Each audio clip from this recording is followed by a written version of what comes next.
Versets 10 à 20 du chapitre 6 des Éphésiens. Les armes spirituelles du chrétien. Au reste, fortifiez-vous dans le Seigneur et par sa force toute puissante, revêtez-vous de toutes les armes de Dieu afin de pouvoir tenir ferme contre les ruses du diable. Car nous n'avons pas à lutter contre la chair et le sang, mais contre les dominations, contre les autorités, contre les princes de ce monde de ténèbres, contre les esprits méchants dans les lieux célestes. C'est pourquoi prenez toutes les armes de Dieu afin de pouvoir résister dans le mauvais jour et tenir ferme après avoir tout surmonté. Tenez donc ferme, ayez à vos reins la vérité pour ceinture, revêtez la cuirasse de la justice, mettez pour chaussure à vos pieds le zèle que donne l'évangile de paix, prenez par-dessus tout cela le bouclier de la foi, avec lequel vous pourrez éteindre tous les traits enflammés du malin. Prenez aussi le casque du salut et l'épée de l'esprit qui est la parole de Dieu. Faites en tout temps par l'esprit toutes sortes de prières et de supplications. Veillez à cela avec une entière persévérance et priez pour tous les saints. Priez pour moi afin qu'il me soit donné, quand j'ouvre la bouche, de faire connaître hardiment et librement le mystère de l'Évangile, pour lequel je suis ambassadeur dans les chaînes et que j'en parle avec assurance, comme je dois en parler. Amen. Nous savons que Dieu est celui qui appelle des hommes. Il appelle, il justifie les hommes qui répondent à son appel, il les prédestine et il les glorifie.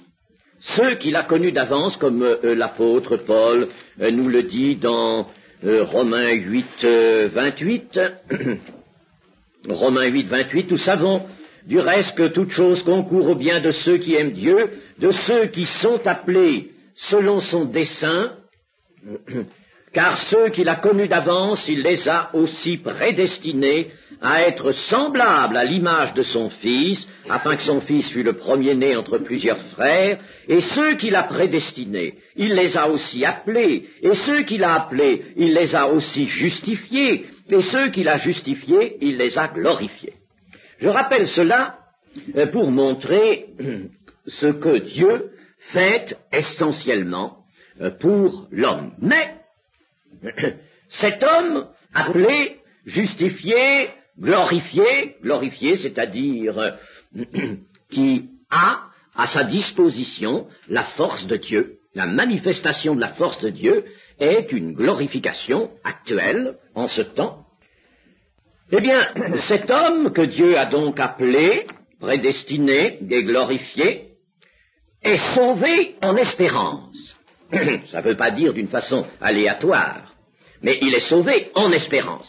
Son salut est devant lui, il est sauvé en espérance. Et un héritage lui est réservé, s'il fait partie des saints, un héritage lui est réservé dans la lumière.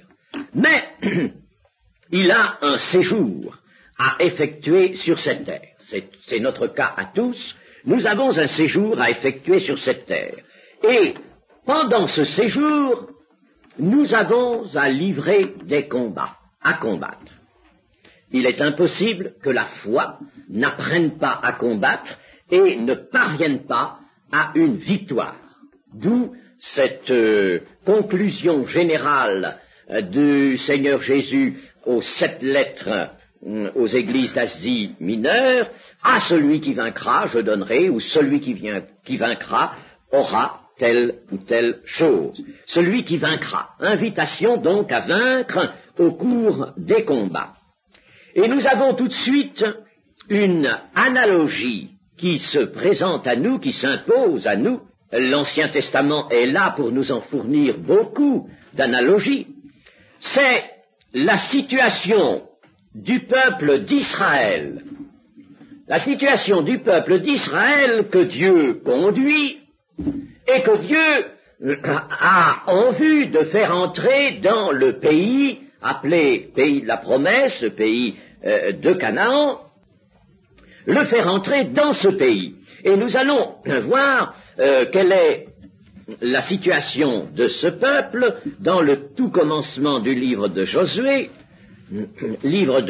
chapitre 1er. Chapitre 1er, verset 1. Après la mort de Moïse, serviteur de l'Éternel, l'Éternel dit à Josué, fils de Nun, serviteur de Moïse, « Moïse, mon serviteur, est mort. Maintenant, lève-toi, passe ce Jourdain, toi et tout le peuple, pour entrer dans le pays que je donne aux enfants d'Israël. Tout lieu que foulera la plante de votre pied, je vous le donne, comme je l'ai dit à Moïse. Vous aurez pour territoire depuis le désert et le Liban jusqu'au grand fleuve, le fleuve de l'Euphrate, tout le pays des Hétiens et jusqu'à la grande mer vers le soleil couchant. Nul ne tiendra devant toi tant que tu vivras, je serai avec toi comme j'ai été avec Moïse, je ne te délaisserai point, je ne t'abandonnerai point. Fortifie-toi et prends courage, car c'est toi qui mettras ce peuple en possession du pays que j'ai juré à leur père de leur donner. Nous avons dans ce passage la même exhortation que dans le commencement du passage que nous étudions, fortifiez-vous dans le Seigneur. Et là, Dieu disait à Josué, pour lui et pour le peuple, fortifie-toi et prends courage. Qu'y avait-il donc là? Qu'y avait-il? Il y avait un peuple auquel Dieu avait donné un pays. Et ce pays, le peuple doit y entrer pour en prendre possession, mais par le moyen de combat. Il faudra que le peuple combatte. Le Seigneur sera avec lui, je serai avec toi comme j'ai été avec Moïse, je ne te délaisserai point, je ne t'abandonnerai point, mais c'est toi qui vas mettre ce peuple en possession du pays. Josué va là prendre la fonction d'un capitaine conduisant le peuple à travers des combats qu'il faudra livrer et soutenir. Et pourtant, ce pays, le Seigneur l'a vraiment donné. Alors, je reviens donc à cette étude. Nous avons là une analogie. Des combats sont à soutenir. Et cependant, je le répète, Dieu a donné ce pays au peuple. Il le donne. Mais il ne dit pas, je te fais entrer sur un tapis de velours, n'est-ce pas? Tu vas entrer avec des palmes, tu vas chanter, et tout va s'écarter devant toi. Non, tu vas combattre. Il faut combattre. Eh bien ça, vous voyez, n'est-ce pas, cette analogie nous montre que c'est la manière de Dieu, et une manière qui procède de sa sagesse, bien entendu. C'est la manière de Dieu, elle n'a pas changé. Dieu est le même hier, aujourd'hui, éternellement. Par conséquent, à ceux qu'il a appelés dans le temps de sa patience, dans la dispensation de la grâce, ceux-là ont des combats à livrer, des combats les attendent. Et ça, il faut le savoir. Et une des grandes erreurs que nous commettons dans nos églises, eh bien, c'est de ne pas en prévenir les nouveaux venus dans l'église. Et souvent, n'est-ce pas, de leur présenter du dehors la vie chrétienne comme un Éden immédiatement, n'est-ce pas, un Éden dans lequel on va marcher sur les pierres étincelantes, on va cueillir des roses, n'est-ce pas, et il n'y aura absolument rien à faire qu'à goûter des délices. Il y a des délices, bien sûr, intérieurement, mais il y a des combats. Et dans les combats, il pourra y avoir blessures reçues. Et il pourra, en tout cas, y avoir difficultés à surmonter. Parce que l'ennemi va attaquer. Il y a un ennemi, nous sommes sur la terre, il s'agit du séjour sur la terre, il y a un ennemi qui va attaquer et qui va s'efforcer d'abattre, d'avoir raison de l'Église, parce que l'Église, c'est le royaume de Dieu en préparation, et Satan lutte contre le royaume de Dieu. L'ennemi, qui est-il cet ennemi? Cet ennemi, il est nommé ici, revêtez-vous de toutes les armes de Dieu afin de pouvoir tenir ferme contre les ruses du diable. C'est le diable, c'est Satan. Satan, avec toute une escorte d'esprits méchants dans les lieux célestes. Or, nous allons voir dans un instant l'énumération que Paul nous donne de ces esprits, mais disons que pour lutter contre les esprits, il faut des armes spirituelles. Et ces esprits disposent d'une puissance supérieure à celle de l'homme. Et de combien supérieure? L'homme naturel, l'homme tel qu'il est sur la terre. Pour lutter, il faudra donc des armes de Dieu, venant de Dieu, des armes spirituelles, parce que ce qui est corporel ne peut pas avoir raison des esprits. Avec notre corps, avec tout ce dont nous pouvons disposer sur le plan matériel, nous n'aurons jamais raison de l'esprit, au contraire. Les esprits. Nous laisserons ouverte notre citadelle si nous prétendons utiliser des armes charnelles que ailleurs l'apôtre Paul appelle armes charnelles, armes matérielles, armes tenant à notre corps, à la force physique par exemple, n'est-ce pas? Ça a été une erreur, toujours une erreur, même parmi ces hommes de foi qu'étaient les Huguenots ou autres, ça a été une erreur de vouloir combattre avec des armes, avec l'épée ou autres armes. C'était une erreur tragique. À ce moment-là, on présente le flanc à l'ennemi. Et c'est ainsi qu'ils ont été ravagés. Le Seigneur n'avait pas dit de combattre avec l'épée, loin de là. Ce qui est corporel, donc, ce qui est physique, ne peut pas avoir raison des esprits. Les forces matérielles n'ont aucun effet sur les esprits se jouent de cela. Seul l'esprit, disons même un esprit, peut lutter contre un esprit. Je laisse anonymat des deux côtés, n'est-ce pas? Seul un esprit, c'est-à-dire un être en forme d'esprit, peut lutter contre un autre être en forme d'esprit. Nous avons ça dans le livre de Daniel, où nous voyons un ange, l'ange Gabriel, lutter avec celui qui est appelé le chef de la Perse, et qui est une de ses dominations, une de ses autorités dont nous parle ici l'apôtre, et qui s'oppose au passage de l'ange. Et Dieu ne veut pas que ce passage soit forcé autrement que par un combat. Dieu accepte, lui, le combat. Il pourrait écraser ces gens-là. Le temps n'est pas venu de les écraser. Oh, quand le temps sera venu, vous savez, Satan lui-même ne sera qu'une poussière. Dieu le saisira, d'abord il l'enfermera pendant 1000 ans dans l'abîme, et puis là il ne pourra plus rien faire, et quand les 1000 ans seront passés, après ce petit temps de révolte finale, Dieu le saisira et le jettera dans les temps de feu, où ce sera fini de lui, n'est-ce pas? Donc, ne croyons pas que Dieu se trouve lui-même en difficulté, non, mais Dieu accepte le combat pour une raison de sagesse, que je ne peux pas développer actuellement, ça nous emmènerait trop loin. Donc seul un esprit peut lutter contre un esprit, cependant, il faut bien dire qu'un esprit est capable de détruire et de ruiner des corps. Les corps ne peuvent rien contre l'esprit, mais l'esprit peut contre les corps. N'oublions pas cela. L'esprit peut contre les corps. Et nos corps, si nous ne savons pas nous défendre, peuvent être ravagés, ruinés par les esprits méchants.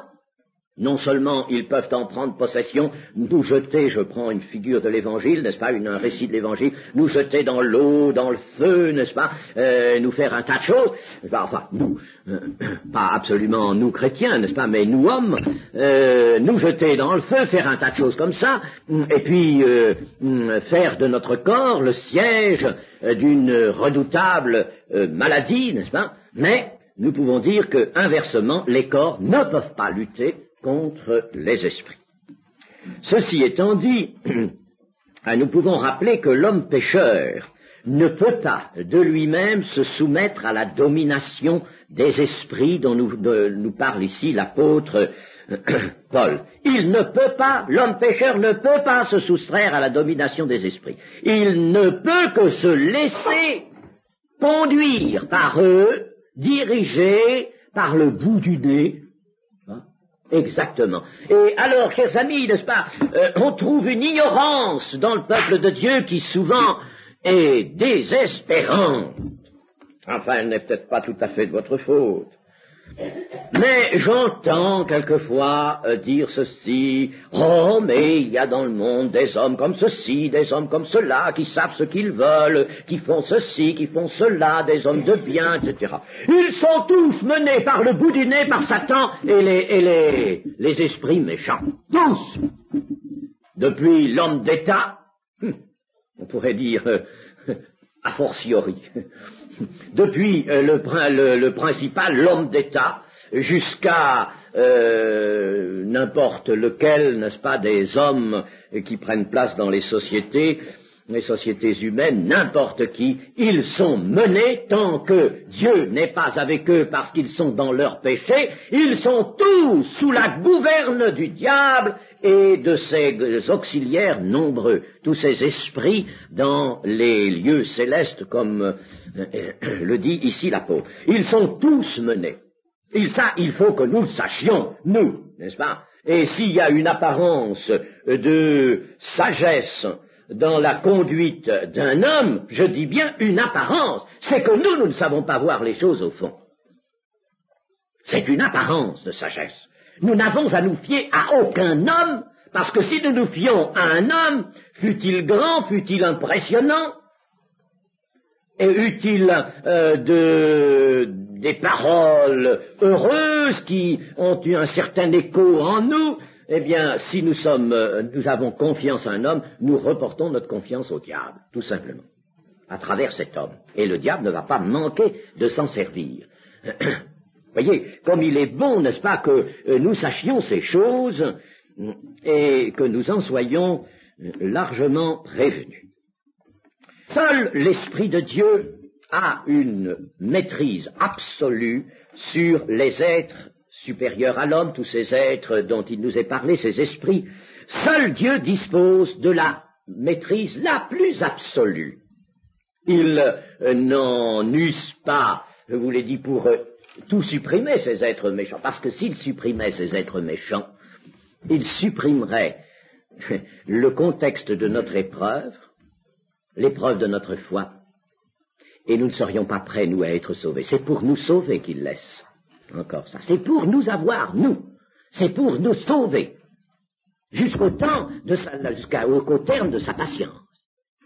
C'est pour nous sauver, uniquement. Mais sans quoi, n'est-ce pas, il aurait eu rapidement, en un clin d'œil, raison de toutes ces puissances infernales. Donc il dispose d'une maîtrise absolue.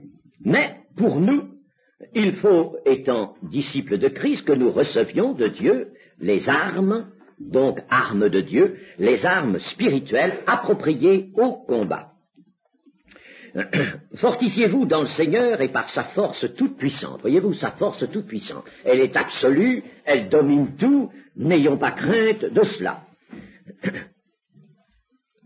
Quand on prétend que Dieu ne connaît pas tout, ce qui d'ailleurs est contraire à l'affirmation toute simple de l'Écriture, n'est-ce pas? Déjà, on s'insurge contre l'Écriture, Dieu ne sait pas tout. C'est une hérésie du moment, encore, parmi les autres. Eh bien, on atteint aussi sa toute-puissance. Car si Dieu ne sait pas tout, il ne peut pas être tout-puissant. Il ne peut pas, par exemple, n'est-ce pas, être puissant là où il ignore quelque chose. Vous voyez comme c'est infiniment grave, n'est-ce pas, que l'on dise des choses aussi énormes, des énormités comme celle-là. Dieu sait tout. Nous l'avons vu affirmer l'autre jour, n'est-ce pas, Dieu sait tout et il peut tout. Et s'il y a des choses qu'il laisse, eh bien, que ceux qui vraiment ont le cœur fermé ne comprennent pas l'Écriture ni la puissance de Dieu, ne comprennent pas les Écritures, qu'ils s'adressent alors à l'Esprit. Ils reviennent humblement vers l'Esprit, qui leur montrera que c'est à cause de ses compassions et de sa miséricorde que le Seigneur attend.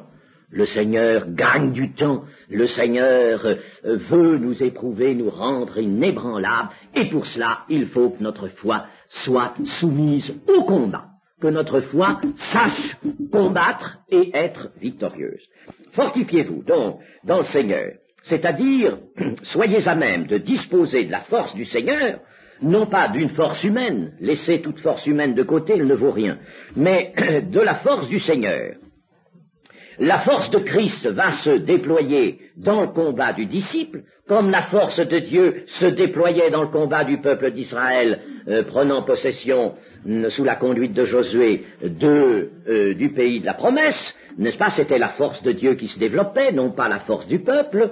Mais là, ce sera la même chose, la force de Christ va se déployer dans le combat du disciple, selon certaines modalités qu'il faut connaître et que l'apôtre nous fait connaître ici. Et ces modalités consistent à revêtez-vous de toutes les armes de Dieu, allez revêtir, à en prendre possession de toutes les armes de Dieu. Dans le texte grec, il y a ici le mot grec panoplia, qui vient d'un autre verbe, oplon, arme. Panoplia veut dire l'ensemble des armes. C'est ce mot-là dont on a fait panoplie, la panoplie.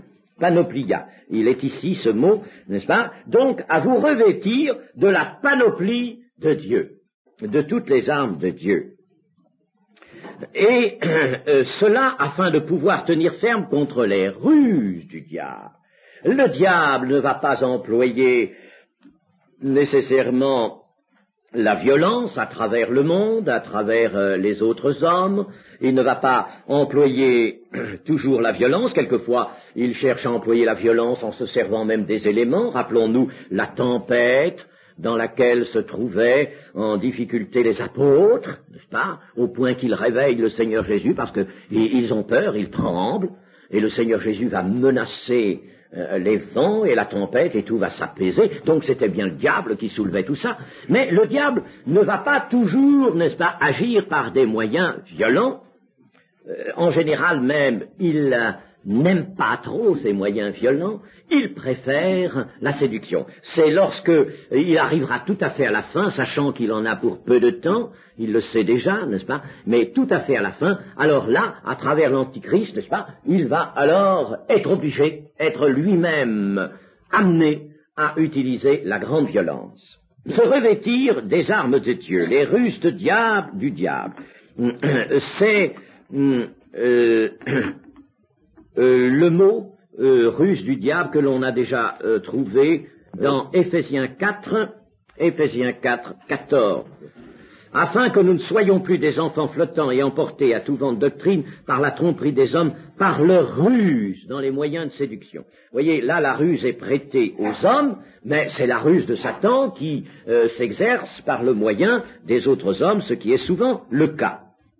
Donc, le diable va se servir de séduction, de tromperie, c'est son arme, la meilleure, son arme qu'il utilise presque toujours. Il est le tentateur, il trompe, il use d'appât, il use de fausses situations, il crée des situations. Ces ruses consistent à créer des situations fausses, qui amènent des fausses questions, n'est-ce pas? Qui, lorsqu'on cherche à les résoudre, charnellement, amène des fausses solutions. Alors là, il est content. Il a créé une fausse situation. Vous n'avez pas remarqué, chers amis, que le Seigneur Jésus n'a pas répondu de but en blanc à toutes les questions qui lui ont été posées.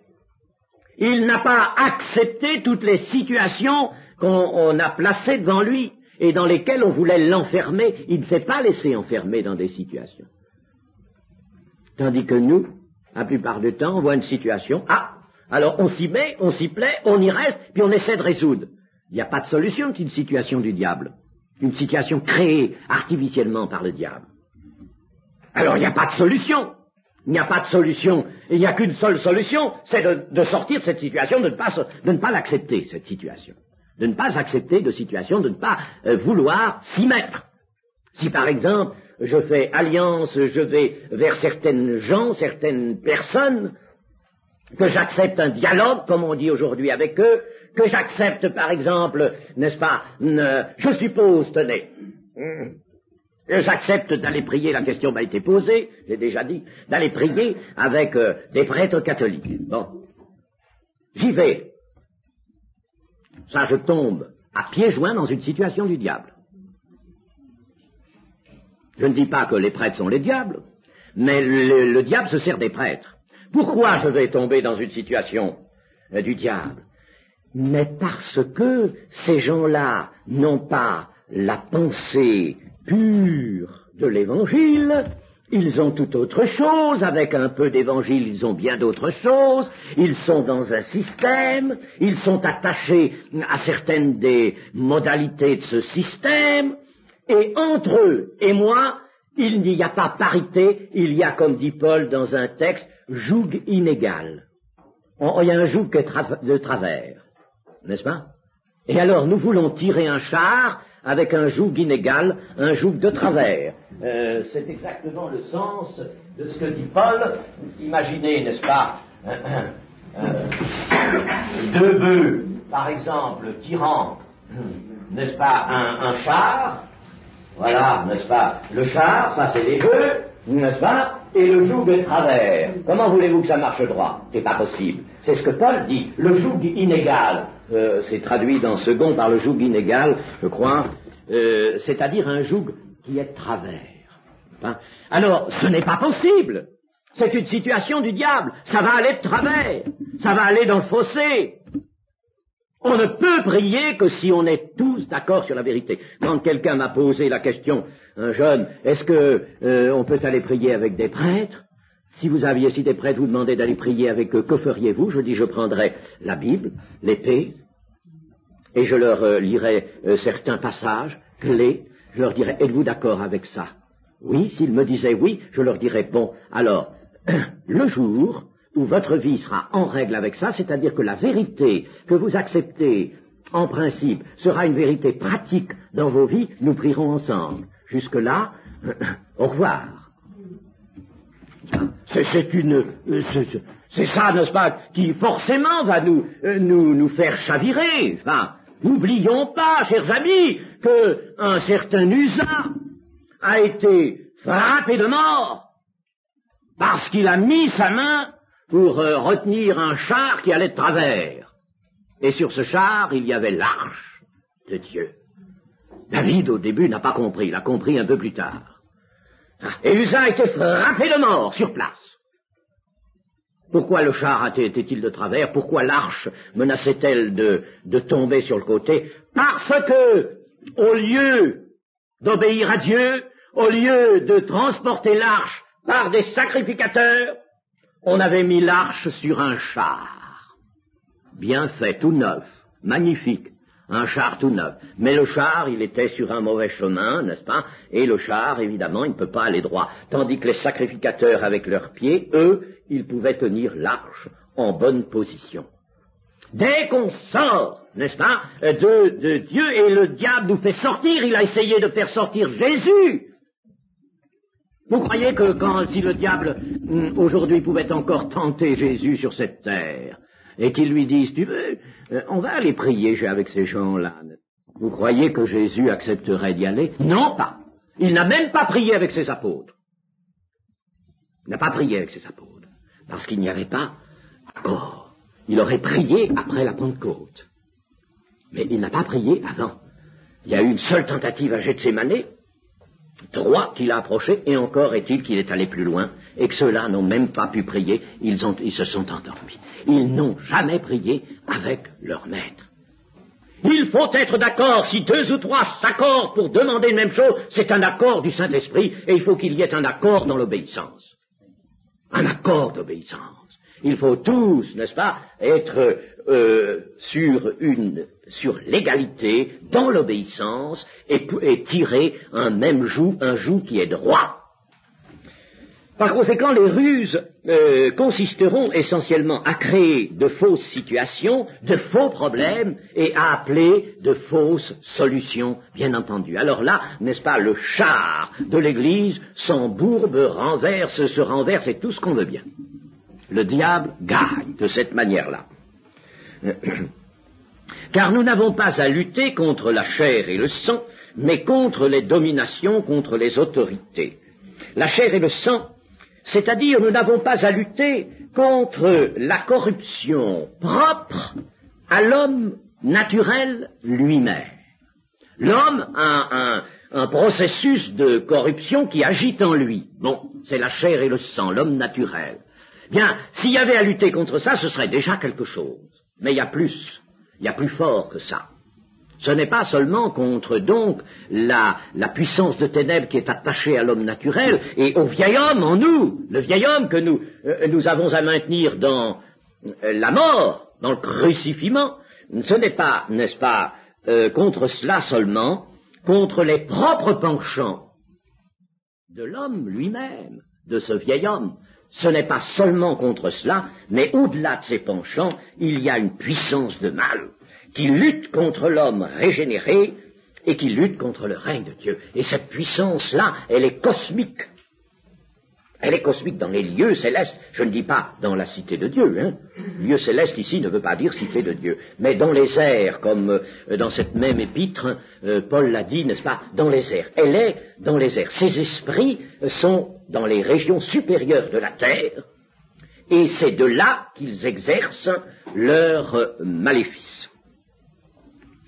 Donc il y a à lutter contre une puissance de mal. Pourquoi cette énumération de l'apôtre, domination, les autorités, les princes de ce monde de ténèbres? Il y a des princes de ce monde de ténèbres. Le monde ici, c'est le mot qui a donné c'est cosmos, n'est-ce pas? Contre donc ce monde en entier, dans son entier, les esprits méchants. Et tout cela, ce sont des êtres intelligents, ce sont des démons, dit-on, c'est un démon, c'est une désignation générique, hein, mais il y a là des êtres hiérarchisés. De même que dans les anges fidèles à Dieu, il y a une hiérarchie. Là, la hiérarchie a été conservée aussi. Il y a là, probablement, disons, des archanges aussi, n'est-ce pas? Enfin, il y a des dominations. Et c'est ce que nous montre toujours ce livre de Daniel, le prince de la Perse, qui est un esprit, le prince de la Perse, et qui entrave la marche de l'ange Gabriel. Le prince de la Perse est donc une autorité au service de Satan. Des êtres hiérarchisés qui dominent sur le monde dans les régions supérieures de la terre. Le péché a assujetti les hommes à ces puissances, parce que ces puissances ont triomphé de l'homme. Vous savez que tout ce qui triomphe, n'est-ce pas, prend autorité. Et c'est un principe que nous voyons jouer sur cette terre, n'est-ce pas? Si, par exemple, sur une collectivité, un homme a triomphé de cette collectivité, eh bien, il a pris autorité, il va faire de cette collectivité ce qu'il voudra.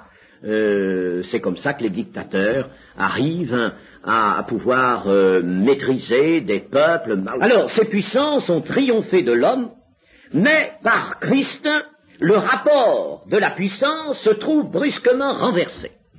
Le rapport pour l'homme naturel, le rapport de la puissance, c'est que l'homme naturel est un esclave. C'est ce que la Bible nous montre, un captif, un esclave. Hein, c'est tout à fait réel, c'est vrai, n'est-ce pas? Il est un captif, un esclave, sous la domination de ses puissances. Mais voici que vient le Christ et son œuvre, et alors là, pour les hommes de foi, tout est renversé, et le disciple de Christ doit être aussi fort que le Maître lui-même l'a été contre ces puissances qu'il a supportées et qu'il a vaincues. Il les a clouées même à la croix. Le rapport de la puissance est renversé du tout au tout. La chair et le sang, lutter contre la chair et le sang, c'est donc ça veut dire lutter contre nos propres penchants, mais aussi lutter contre les autres hommes. Les autres hommes naturels sont aussi la chair et le sang pour nous. Et si des hommes nous offensent, si des hommes nous font du mal, d'autres hommes nous offensent et nous font du mal, s'ils nous excitent, eh bien, ils ne sont, eux, que chair et sang. Ils ne sont pas autre chose que chair et sang, et ce n'est pas en eux que réside la difficulté. C'est pas donc eux qu'il faut vaincre, n'est-ce pas? C'est pas eux, mais par leurs moyens, ce sont les esprits méchants qui s'efforcent de nous atteindre. Les esprits méchants, par leurs moyens, s'efforcent de nous atteindre, et ce sont ces esprits méchants qu'il faut viser. Quand nous voyons, par exemple, n'est-ce pas, des catholiques venant avec des idées derrière la tête, une certaine hypocrisie dans les paroles et dans l'attitude, c'est pas eux qu'il faut chercher à vaincre, c'est l'ennemi qui se sert d'eux, c'est l'ennemi qui est derrière. Ce sont les esprits qui s'efforcent de nous atteindre. Ce ne sont donc pas les hommes qu'il faut combattre, mais l'ennemi qui se profile derrière eux et qui les anime. Ce ne sont pas les hommes. Par conséquent, n'est-ce pas, si on se met en colère, là, comme il arrive certains, n'est-ce pas, frères, ils se mettent en colère, ils s'irritent, n'est-ce pas, ils seraient prêts au besoin, n'est-ce pas, à jouer des poings contre les hommes. Eh bien, ils vont eux-mêmes s'enfoncer.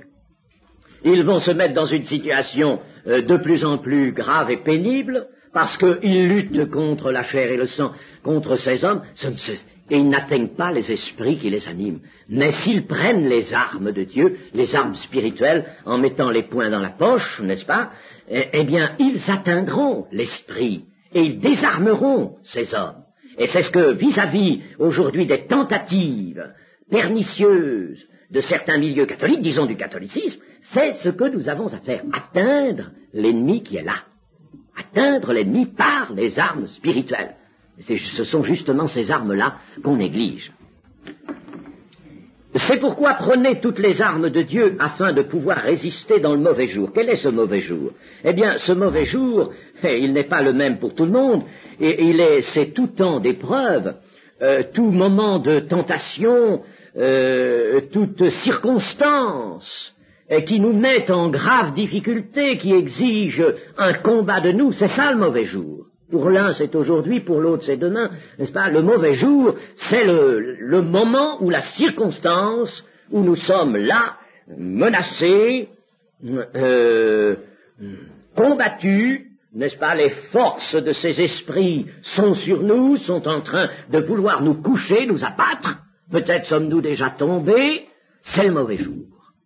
C'est ça le mauvais jour. Il y a des jours de calme, de tranquillité, de repos, Dieu le permet, parce que sans quoi nous serions évidemment,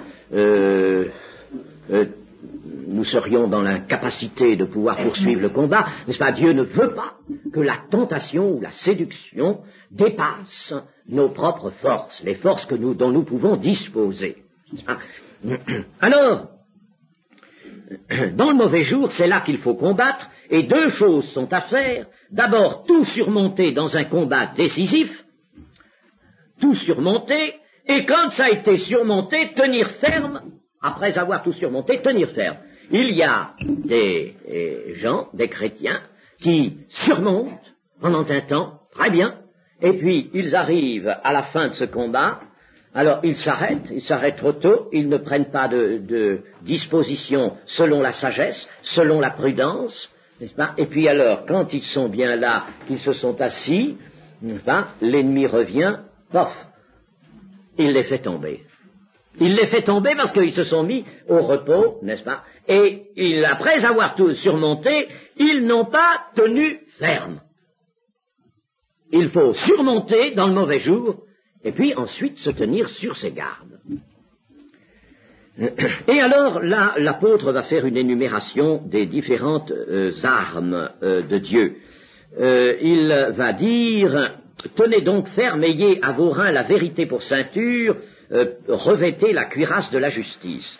C'est dans un même verset, et la chose en effet est bonne à associer, vérité pour ceinture et cuirasse de la justice.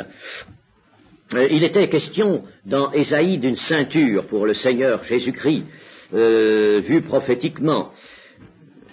Ésaïe 11, chapitre 11 et verset 5, La justice sera la ceinture de ses flancs et la fidélité la ceinture de ses reins. La justice sera la ceinture de ses flancs et la fidélité la ceinture de ses reins. Alors ici, l'apôtre nous dit que la vérité est une ceinture. Qu'est-ce qu'il entend ici par vérité? C'est pas une vérité extérieure à nous-mêmes, n'est-ce pas? Ce n'est pas une vérité extérieure, mais c'est une vérité d'ordre pratique. C'est une vérité que nous pouvons définir ici comme la fidélité à la parole de Dieu qui est la vérité. Mais, n'est-ce pas, c'est pas une vérité qui reste dans la Bible, c'est pas une vérité qui reste dans la tête, c'est une vérité qui sert de ceinture, c'est-à-dire qui sert pour la marche. C'est une vérité dans laquelle on marche. C'est la marche dans la vérité. Autrement dit, c'est une vérité pratique qui n'est autre qu'une fidélité à la vérité. Une fidélité à la vérité. Vous voyez, il faut faire attention parce que le même mot dans la Bible peut signifier plusieurs aspects. Le mot foi, par exemple, n'est-ce pas, est employé dans différentes acceptions. Il faut faire très attention à ça si on veut connaître les Écritures. Alors, s'il y a une vérité pratique qui est une fidélité à la vérité annoncée, eh bien, il en résultera un état de justice. La justice, c'est un état de justice ici, c'est-à-dire, il va en résulter un accomplissement très bon de la loi divine, de la volonté de Dieu, un accomplissement, et cet état de justice va assurer une protection efficace et même invincible. Revêtez la cuirasse de la justice. C'est une cuirasse que rien ne peut percer. Celui qui est juste, personne ne peut l'atteindre. Prenons comme exemple le Seigneur Jésus, contre lequel personne, malgré le bon vouloir de tout le monde, personne ne pouvait trouver un motif d'accusation. Jusqu'au dernier moment, on était là, haletant. Et il y avait des faux témoins qui venaient dire même, il a annoncé qu'il détruirait le temple. Et on avait beau user de tous ces procédés, faux témoins et autre chose, le diable était là derrière, pourtant il menait la danse, n'est-ce pas? Pensez dans ce moment particulier là, le diable savait bien, n'est-ce pas, ce qui se jouait là, une grande partie se jouait. Eh bien, malgré tous ces moyens-là, on est obligé dans le Saint-Hédrin de constater, on n'a rien contre cet homme, et Pilate l'appelle injuste parce que il voit bien que, dans le fond, c'est l'envie des autres qui l'accuse, l'envie des Juifs, mais il n'y a rien. Et Pilate, pourtant, n'était pas un homme au bon cœur, vous savez, n'est-ce pas? Eh bien, il n'y a rien du tout, n'est-ce pas? Pourquoi? Parce que le Seigneur était dans la cuirasse de la justice, on ne pouvait pas l'accuser. Et alors, on va l'accuser, en définitive, pour un blasphème, n'est-ce pas? Mais ce blasphème lui est particulier, ce blasphème lui est prêté. En réalité, c'est la vérité qu'il va énoncer et qui va être entendue comme un blasphème par ces hommes. Mais vous voyez que la justice, l'état de justice, procure une protection efficace, absolument efficace. Si nous nous enveloppons dans l'état de justice, il n'y a donc absolument rien à craindre. Nous avions dans cette même épître 4.24, et à revêtir l'homme nouveau, créé selon Dieu dans une justice et une sainteté que produit la vérité. Vous voyez, pourquoi la vérité et la justice sont à laisser ensemble, c'est que la marche dans la vérité, cette vérité pratique, cette marche dans la vérité va procurer une justice et une sainteté. La justice et la sainteté, mettons la justice, est produite par la vérité, c'est-à-dire par une marche dans la vérité.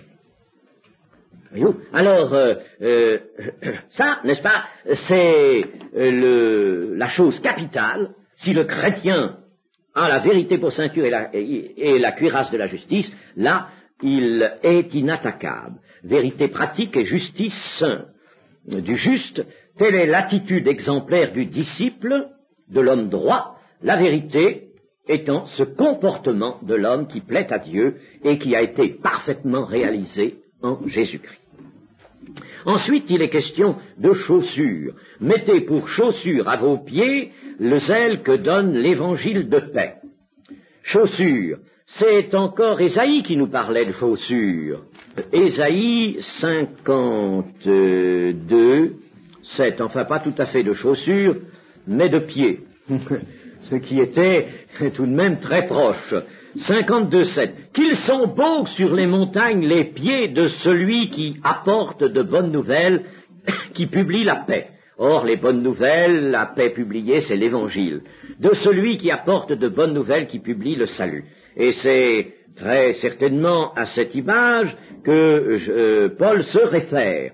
L'évangile va donc nous donner des chaussures, c'est-à-dire la possibilité de marcher, n'est-ce pas, de marcher au combat d'une façon active et avec zèle, avec promptitude.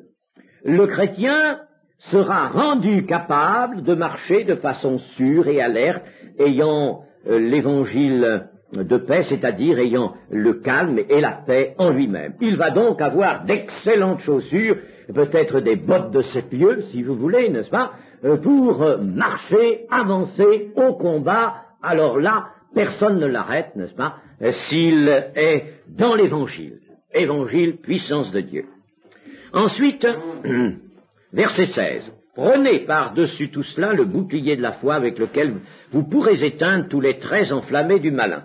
Il est évident que le malin, n'est-ce pas, lance de tous les côtés de ces flèches-là, qui sont capables de nous atteindre par le défaut de la cuirasse. S'il y a un défaut, n'est-ce pas, vous savez que les hommes de guerre qui étaient sous cuirasse, et il fallait savoir les toucher au défaut de la cuirasse, là où la cuirasse ne les protégeait plus. La foi permet de tenir bon, et elle permet surtout d'orienter la défense là où est l'attaque. Je ne commenterai pas la chose longuement, car il y a un verset dans la première épître de Jean qui est formel, 1 Jean 5, 4, parce que tout ce qui est né de Dieu triomphe du monde, et la victoire qui triomphe du monde, c'est notre foi. La foi permet d'assurer le triomphe. La bataille ne sera plus aléatoire s'il y a la foi, le bouclier de la foi ne sera plus aléatoire, mais elle ira à coup sûr au triomphe, comme toutes les batailles que Dieu mène. La foi permettra, et alors la foi est comparée à un bouclier parce que le bouclier, on l'oriente dans tous les sens, et c'était avec le bouclier que l'homme de guerre se couvrait du côté du défaut de la cuirasse. Il n'avait pas besoin de se couvrir, par exemple, la poitrine qui était bien protégée, n'est-ce pas, par ce fer-là en vaisseau, qui vraiment était capable de dévier les traits, mais du côté de l'aisselle, par exemple, n'est-ce pas, et du côté sur le bas de la hanche, là, il était obligé de mettre son bouclier, et il se protégeait avec cet instrument qu'il orientait devant l'ennemi. L'ennemi attaque à droite, à gauche, il pouvait orienter son bouclier. Et puis enfin, le casque du salut. Prenez aussi le casque du salut et l'épée de l'esprit qui est la parole de Dieu. Le casque du salut, c'est toujours à Ésaïe que Paul emprunte cela. Dans 59, verset 17.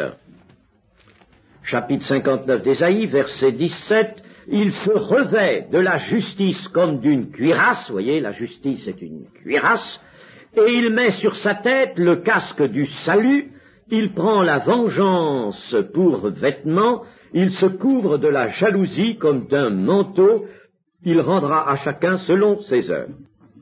Là, n'est-ce pas, il s'agit de l'Éternel qui voit d'un regard indigné qu'il n'y a plus de droiture, il voit qu'il n'y a pas un homme il s'étonne de ce que personne n'intercède, alors son bras lui vient en aide et sa justice lui sert d'appui. Il s'agit de Yahvé, il s'agit du Seigneur Jésus qui se revêt de la justice et qui met sur sa tête le casque du salut. Le casque du salut, c'est l'espérance au salut, qu'est-ce que c'est? Nous sommes sauvés en espérance, c'est l'espérance. L'espérance qui ne trompe pas. Et c'est pourquoi Pierre nous dit dans la première épître, au chapitre 1 et au verset 3, « Béni soit Dieu, le Père de notre Seigneur Jésus-Christ, qui, selon sa grande miséricorde, nous a régénérés pour une espérance vivante par la résurrection de Jésus-Christ d'entre les morts, pour un héritage qui ne se peut ni corrompre, ni souiller, ni flétrir, lequel vous est réservé dans les cieux, à vous qui, par la puissance de Dieu, êtes gardés par la foi pour le salut prêt à être révélé dans les derniers temps. » Donc, le casque du salut, là, sur la tête, cette partie du corps qui est particulièrement qui a besoin d'une grande protection, une protection particulière, c'est le casque du salut, c'est-à-dire cette certitude du salut, de l'espérance, qui ne trompe pas. Et puis l'épée de l'esprit, qui est la parole de Dieu. Vous voyez ici l'épée de l'esprit assimilée à parole de Dieu, car la parole de Dieu est liée à l'esprit de Dieu. Il n'y a pas de parole sans esprit. Quand il est dit que Dieu a créé le monde par sa parole, ça veut dire par la puissance de son esprit, mais attention, pas de parole sans le souffle, sans, dans l'Ancien Testament, la ruah de Yahvé, pas de parole sans la ruah de Yahvé, sans le souffle de l'esprit, et inversement, le souffle se manifeste en parole qui, elle, accomplit l'œuvre de Dieu. Alors, sachons bien cela, que la parole de Dieu n'est jamais sans l'esprit. Une parole que l'on voudrait disjoindre de l'esprit ne serait plus la parole de Dieu. Quand nous disons, par exemple, que la Bible est la parole de Dieu, nous disons dans un certain sens une vérité, dans un autre sens, nous disons une contre-vérité, parce qu'un livre ne peut pas être toute la parole de Dieu. Un livre est un livre. Il y a des choses excellentes décrites, c'est inspiré totalement, c'est vrai. Tout mot est inspiré, même, je pourrais vous le montrer, que c'est inspiré au mot près. Mais ce n'est la parole de Dieu que si nous laissons le souffle de l'esprit venir, n'est-ce pas, et nous tourner les pages, il faudrait que l'esprit nous tourne les pages de la Bible et nous fasse comprendre la parole de Dieu en tirant les éléments de cette lettre qu'est la Bible. C'est la parole écrite de Dieu, mais la vraie parole de Dieu, c'est la parole vivante, parce que le souffle de l'esprit est là. Et alors, il ne nous est pas dit de prendre la Bible, par conséquent, et d'aller dire, attendez, minute, j'ai un verset pour vous. Qu'est-ce que vous dites encore? Vous dites cela. Attendez, j'en ai un autre.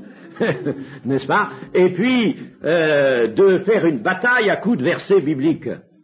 Non, c'est pas ça. C'est pas comme ça qu'on se sert. On se sert de la parole de Dieu comme de l'épée de l'esprit. Il faut que cette épée soit guidée par l'esprit. Une épée, ça menace de mort ou ça donne la vie. Nous sommes une menace de mort pour ceux qui meurent et une odeur de vie pour ceux qui sont appelés à vivre. Les prophètes, autrefois, ont parlé de la part de Dieu par le souffle de son esprit. Il y avait parole des prophètes, mais parce qu'il y avait souffle de son esprit. Alors n'oubliez jamais, n'est-ce pas, ce que je viens de vous dire au sujet de la Bible, n'est-ce pas, ne pas faire la petite bataille des versets bibliques, ça je l'ai vu, j'ai assisté à tout ça, n'est-ce pas, très étonné d'ailleurs à certains moments, hein, la bataille des versets bibliques. J'ai vu des gens se jeter vraiment, n'est-ce pas, des versets bibliques comme on se jette des boules de neige. Ça refroidissait tout le monde, et puis ça n'apportait absolument aucune solution. Il s'agit ici de l'épée de l'esprit, qui va mettre le diable ou les esprits méchants en difficulté définitive. Ils vont être obligés de reculer et de s'en aller. Le Seigneur Jésus s'est servi de la parole de Dieu, n'est-ce pas, en épée de l'esprit. Alors il nous faut l'esprit même pour ce combat, hein, la parole étant une épée à double tranchant, efficace, comme le dit l'épître aux Hébreux, chapitre 4, verset 12, elle sépare âme, on l'a oublié ce beau passage, Hébreux 4, verset 12. Car la parole de Dieu est vivante et efficace, plus tranchante qu'une épée quelconque à deux tranchants, pénétrante jusqu'à partager âme et esprit, jointures et moelles, elle juge les sentiments et les pensées du cœur. C'est ça qu'il faut, une épée qui va trancher, séparer la sentimentalité. Ah, ça c'est le champ du diable. Enfin, le diable, il entoure tous ces instruments de velours, vous savez, aux couleurs chatoyantes, n'est-ce pas? Ça, c'est la sentimentalité. L'apostasie est toujours enrobée de sentimentalité. Alors, l'épée de l'esprit va mettre tout ça au clair. L'âme avec ses mouvements qui cèdent à la chair. Non, l'esprit qui est l'obéissance à Dieu, oui. Alors, d'un côté, l'épée va dire oui, de l'autre côté, elle va dire non. Ça, c'est pour la mort, ça seulement, c'est pour la vie. Elle va séparer, n'est-ce pas, jointures et moelles. Mais cette épée-là qu'il faudrait savoir et apprendre aujourd'hui à se servir. Elle est efficace, elle est un secours, et c'est l'arme décisive qui va éloigner l'esprit. Et je n'insisterai pas sur les versets 18 à 20, il s'agit là de prières, faites en tout temps par l'Esprit toutes sortes de prières et de supplications. Veillez à cela avec une entière persévérance et priez pour tous les saints. C'est clair, c'est net, je n'ai rien à ajouter à cela, n'est-ce pas? La recommandation est à enregistrer et à accomplir. Veillez, les prières, ça évidemment, c'est... On pourrait dire, n'est-ce pas, c'est plus qu'une arme, c'est un ministère constant de l'Église. Amen.